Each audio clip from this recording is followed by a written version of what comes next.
ዳኒ የምትባል ሰውዬ ትላንት ሩታ ልጅ ሲጠፋ ለምን አልመጣህም? እንደዚህ ለምን አልተከራከርክም? ጠፋ የተባለ ሰው ነፍስ እኮ ነው የጠፋው። የሰው ነፍስ ነው። አብርሃምን እንትን ምንድነው ስህተተኛ ለማድረግ እንዲያደርጋለች ትላለህ እንዴ አንተ?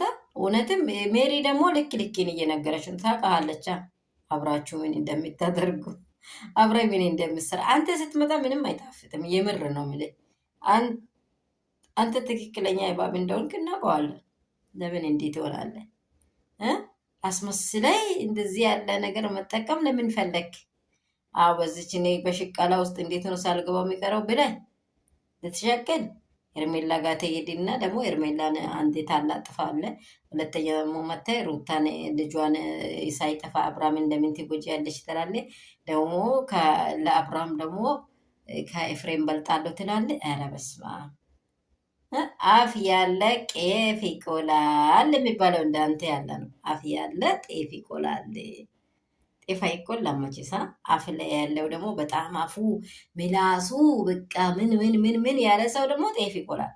ሰላም የኔ ቤተሰቦች እንደምን አላችሁ? ሁሉ ሰላም፣ ሁሉ መልካም ነው ወይ? እኔ ያው የዳኒ ነገር ስለማይጥመኝ በትክክለኛ መንገድ በቃ የሆነ እንትን ይሄ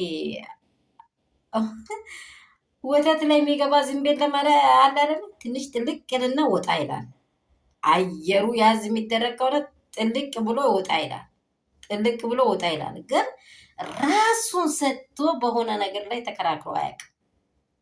የሆነች ነገር የምትገኝ ቦታ ላይ ነው ሮጥ ብሎ የሚገባው። ስለዚህ አልተሳካልም። ሩታን አንተ ልትከስ ልትጠይቅ ፈጽሞ አትችልም። ፈጽሞ ማለት ነው። ማን እንደወልክ ደግሞ ሩታ ዶሮ ውስጥ ያለውን በጣም ቅመሙን እኮ አጥንቱን የበላ ሰው ነው የሚያውቀው። ዶሮውን የበላ ሰውን ቅመሙን አጥንቱን ያኘከ ሰው ነው ዶሮ እንዴት እንደተሰራ ጣዕሙ የሚያውቀው። እንደዚህ ታውቀዋለች አንተን። እሺ ሰላማችሁ ብዙ ትባል። ላይክ ሼር ሰብስክራይብ አድርጉ። እሺ ሰብስክራይብ ላይክ